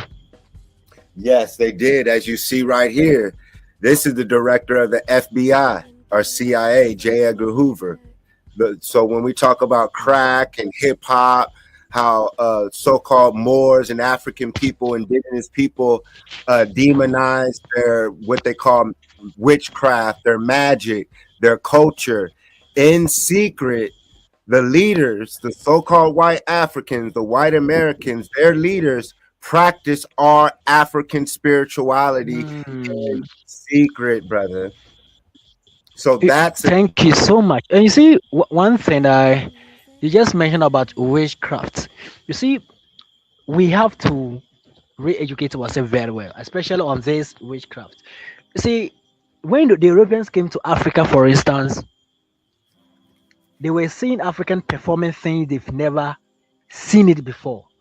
So they call it that. So what kind of craft are these people practicing? So it's witchcraft. witchcraft. You see how the thing is? Science, right? Witchcraft. Witchcraft, right? It could have been the science of the yoga, your Kundalini energy, the science of Thank we you. call Anubis or Ampu, which is the anatomy, human anatomy. Those Moors are Africans who mastered the cadaver, who mastered mummification, cadavers. So witchcraft, was it a martial arts Witchcraft. craft? Because Was it they were so art surprised craft? seeing them doing things beyond their understanding. So we have to thank you. The word before I not see it. Okay, the word was okay. When the word was black, okay. Yes. Okay. And then there's a part 2. Black people invented everything. Thank you. I think this book I've read it before, Yeah. but not all. I have the PDF. Wow. Normally, you don't get this kind of book, so only the PDF I have. So sometimes Wow. to get the hard copy, it's not easy. Wow. Well, and we'll bring that. That's the whole thing, like you said, bringing education to the forefront in books. I didn't know that. Like, there's a book right here, y'all. It talks about the end of the Barbary Terror, America's 1850 war against the pirates of North Africa. So up into 1815, bro, they were fighting Africans, what you call Moors, black The people. Moors, Africans. That's why they say the Somalian pirates, the Ethiopian pirates, the Ghanaian, is because you had black people, or not black, Moors, because we moor the ocean, the current, and African people in ships. These are our Good. You ships. see, These are the Barbers, the Berbers, the Barbary Terror. I This see. is why they created the United States Navy. The United States Navy was created to fight African pirates because there were pirates already in, or Moors already in America. Africans were already in America. So if they can erase our story You see, of all selling the seas and continents, they can erase our story as intercontinental travelers before Christianity. And that's what the Bible does. It creates an imaginary, fictitious story, a never-ending story like the movie. The never-ending story where a person can read the same book and have a different story. I can line up 10 Christians and they can read the same Bible verse and come up with a different meaning.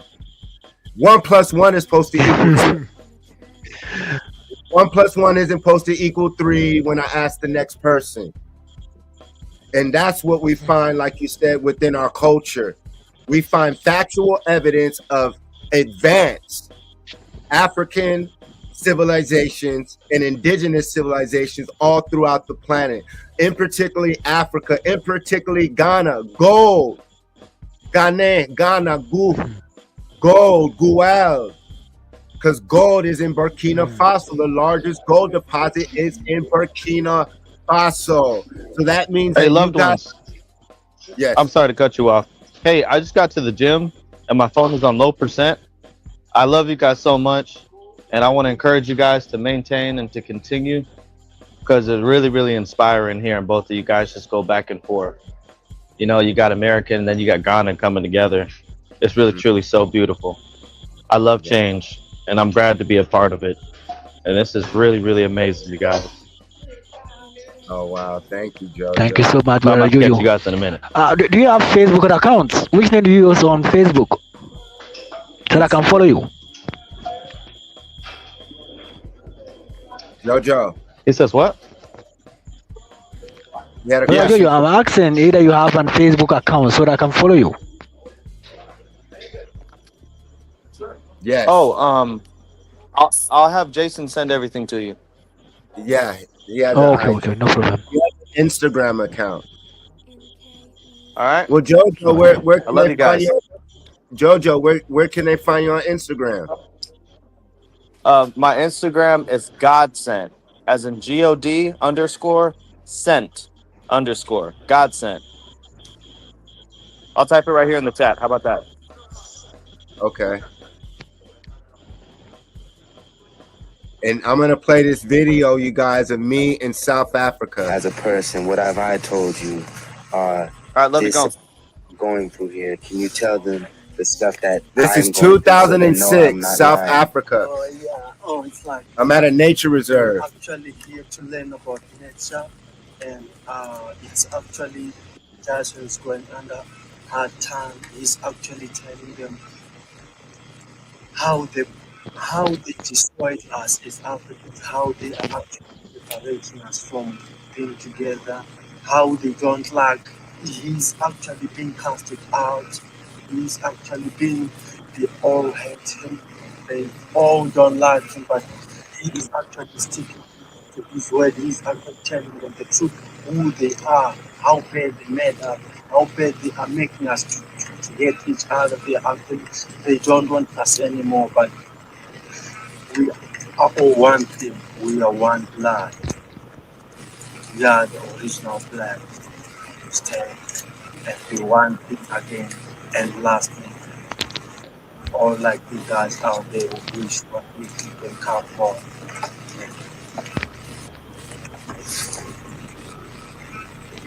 And right there, that was the brother from the nature reserve. He was getting treated so racist. They had the Africans way in the bush to where they could get eaten by a wild animal. So I was telling them in South Africa, I was like, man, they don't let them treat you like that. And the ranger came in with a rifle. Quit teaching them that rubbish. I stood up. I was like, whoa, whoa, whoa. So long story short, I cussed him out, and he put the rifle down and walked off. And that brother right there, he was like, how did you do that, brother? I was like, what? He said, I've never seen someone stand up to a white man. I was like, what? And that's when it hit me. I was like, damn, we gotta. He was like, how? I was like, they can't do that in America. I was like, bro, he'll go to jail for that. And I said, if he did that where we from, we take him out. And they were like, wow. And that's when I understood that a lot of African countries have the mind of the slave, to where they turn the other cheek and allow the oppressor to abuse them. So eventually they hate themselves and turn on each other, which has happened in America. You see so-called Black Americans killing and fighting and gossiping, and to the point to where it's a business. Gossiping and being a bad Black person, a Black American, is a business. Hip hop is a business that promotes criminal activity now. But the origin, if we can bring the essence of hip hop to Ghana and Africa, which is knowledge, technology with the speakers and cameras, literature with high literature, vocabulary, dancing, our own culture of dress, our garments, the original essence of what we call hip hop. But that's African culture. That's Moorish culture. That's soul people, sun people, meaning that all you have to do is stand under the sun and you get empowered. Exactly. That's what they fear. Our job as superheroes, Exactly. children of the sun, is to be gods, is to create civilization, the creators of math, science, art, architecture, art, and tech. So that means that your buildings are art and technology. So when we come to Africa and build, we're building buildings with a purpose, not buildings based off of money. We're building wealth, an economic system. So when we talk about observatories, that's wealth. Well, what does observatories have to do with the stars in life, Jason? Well, that's how you grow your crops. Learning the stars is learning yourself. Just like when it's a hot day or a cold day, it determines what you dress. So that's what we're bringing as the American gods, the descendants of the children of Atlantis. Just like in the past, we built pyramids in America. We created technology in ancient America. and they destroyed Atlantis when they came. And we left and created Kemet, which you call Egypt.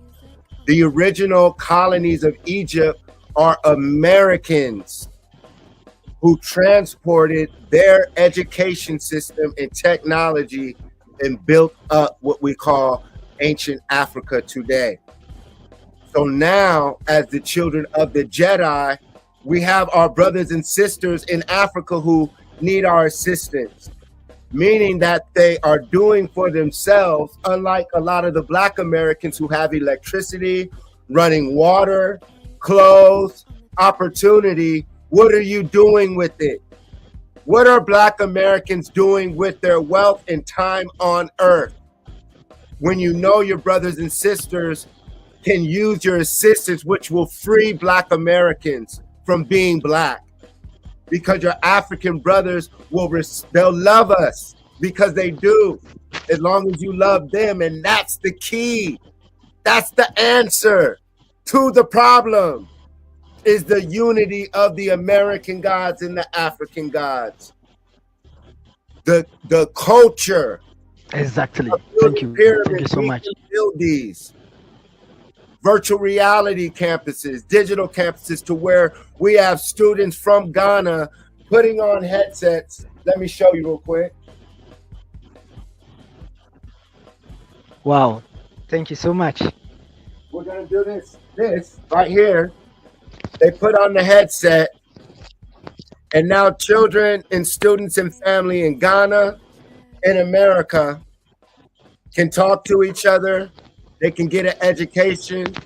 They can travel the world in these headsets. The university is already built. Wow. I need funding. I need sponsors. It's not a American dream. Like, I don't like to use certain people as an example, so I won't say names, but I'll call them American hustlers, knowledge hustlers, scammers, people who did not go through the hell, get their doctorate. And it's not to say that you have to become a doctor of education through their system to gain knowledge.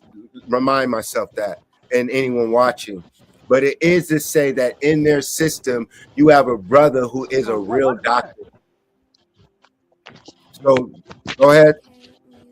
Okay, I will let Africans know, and then Ghanaians too. They'll be very happy to see you here in Ghana.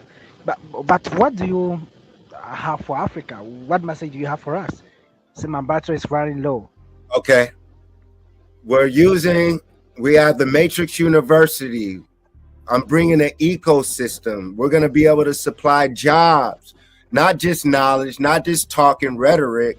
We're going to be able to supply jobs for families and students to be able to build careers. So when they graduate from the university, they'll be able to fish. They'll be able to have knowledge of welding, nursing, veterinarians, anything that they want. They'll be able to travel the world. If they cannot come to America or certain parts of Africa, we'll take them there. We'll have pen pal programs to where you can talk to us, and we're going to set up programs where people from Ghana can come visit us in Riverside, California. We're going to set up shop where you can visit Disneyland with us and visit our universities here in America.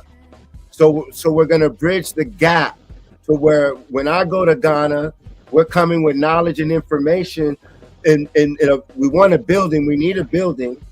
And then brothers such as yourself coming to America to see for yourself, and then taking that knowledge that you learn when you come to your people, and you're going to bring wealth to your people, because you are a Messiah. You are a leader for your people. Go ahead. Yeah. And what do you need Ghana government to do for you? Because this video, I'm going to send it for people that. Well, right here we have children's books. We have real books. Yes, we need funding. We really need sponsorship. We have here in Ghana called. Okay, we need sponsorship. It's not. I have a great man doing well in this country called Wodimaya. Wodimaya I will Okay. send this video to for Wandimaya. I know he'll be happy to see this because he's also really into Pan Africanism and then want those in diaspora to come to Africa and help. So I will send this video to Wandimaya. Wandimaya, I know you are watching this video, and this is our brother Dr. Jackson Williams from Yes. California in US, and his mission that he really want to come to Africa to invest in Africa.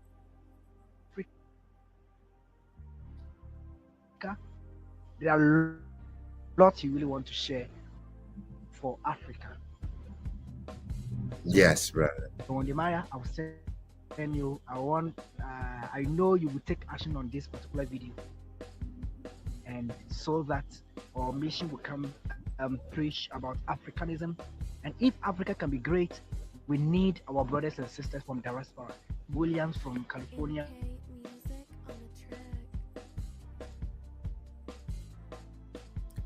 Did he cut off?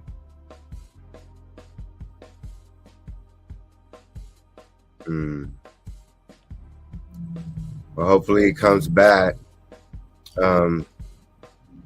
Let's give that an applause real quick, man.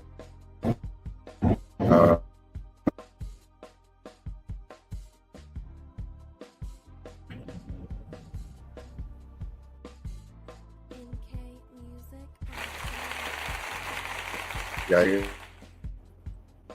All right. So yeah, it looks like we lost our brother. But yeah, I want to thank Brother John for coming on. Our brother from Ghana. Much love to the Voice of Africa for coming on and tuning in. I want up to everyone in Africa as we start glitching, so that means we gotta end the episode immediately. But basically, much love to everybody in Ghana. I'm gonna play some virtual reality experiences.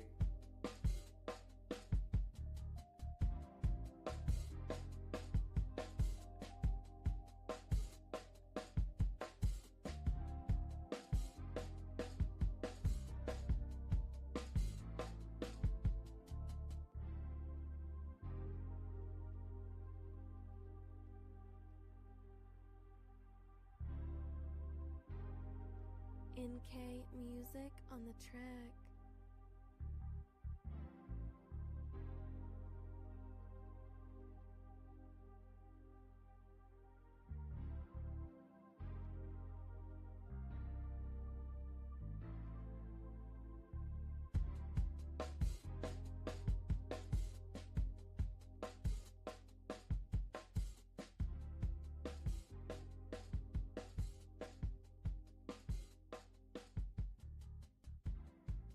NK music on the track.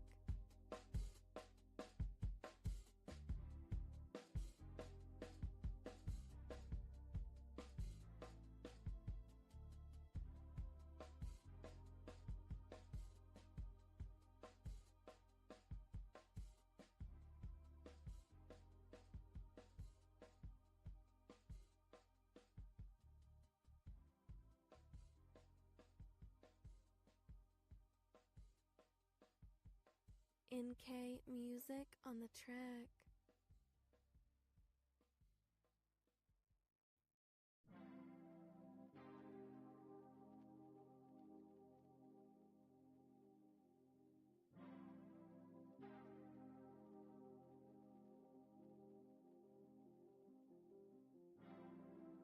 NK music on the track.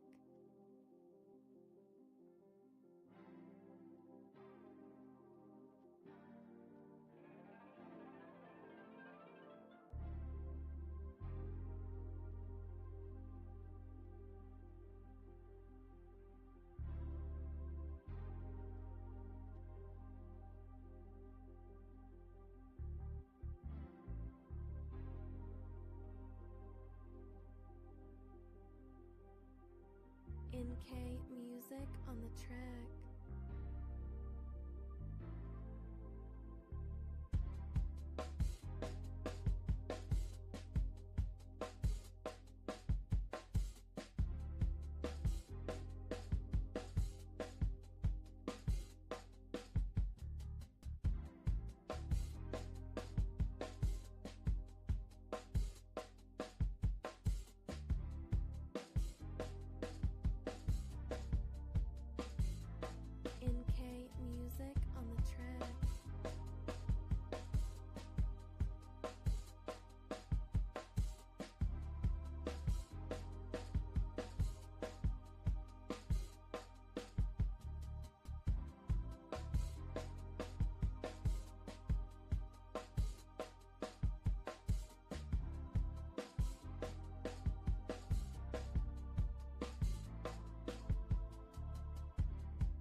NK Music on the track.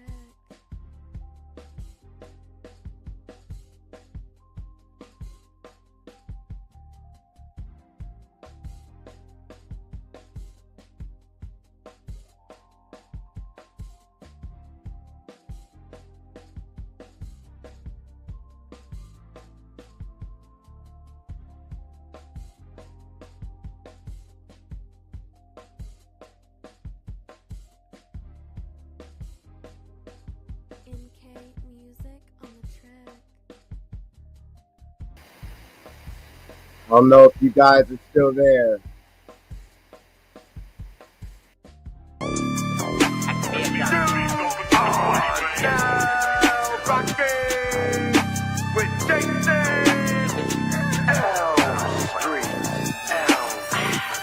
We got the best smoke on the West Coast. West Coast. You look for Willis on the West Coast. West Coast. We like to ride on the West Coast. West Coast. Like a round ride on the West Coast. West Coast. Hands to the sky, like in brown pride in the sets again. Erase the color line. Much love to all my Mexicans. Our people have been here long before colonizers came. The devil slipping, blow out the pilgrims. Police still killing, black and brown brothers. They don't give a fuck. The mothership about to return and pick my people up. Watch me swim in gold like I am Scrooge McDuck. Twinkle leafy, a spirit of California. Praise the ancient goddess, light up some marijuana. Roll up the tree, set fire to the ganja. The Fuego is the Diablo, always starting problems. Wear the wrong color on this coat, guaranteed to text my blood. Activate my pyramids in California, in Mexico. We got the best smoke on the West Coast. West Coast. You look for women on the West Coast. West Coast. We like to ride on the West Coast. West Coast. Like a round ride on the West Coast. West Coast. Represented, I'm the hardest in it. Fuck the critics, ain't nobody hard as gritty. Black and brown come together, we ain't backing down. I've been in the Hardy City, got the bloodline of a king. Gotta come together, we all in the same gang. One God, one universe, all unity, and ain't shit changed. Gotta mount up, but they dumb us down with that fake shit that they teach us now. We been living in the belly of the devil, battling so we can make it out. Fuck the politics and the president, fuck the White House till they let us in. We gon' go to war, we ain't hesitant. If they want to smoke, then I'm a hella shit. We the last living of a dying breed. Ain't nobody with the pen as hard as me. Every time I rap it hit a artery. Ain't nobody fucking with my artistry. We the holy guys, we invented time. We gon' send a missile like it's Lebanon. I been eating rappers like it's dinner time. Suckers hibernating like it's dinner time. Best smoke on the West Coast. West Coast. You look for women on the West Coast. West Coast. We like to ride on the West Coast. West Coast. Like a round ride on the West Coast. We got the best smoke on the West Coast. West Coast. You look for women on the West Coast. West Coast. We like to ride on the West Coast. West Coast. Like a round ride on the West Coast. We got the best smoke.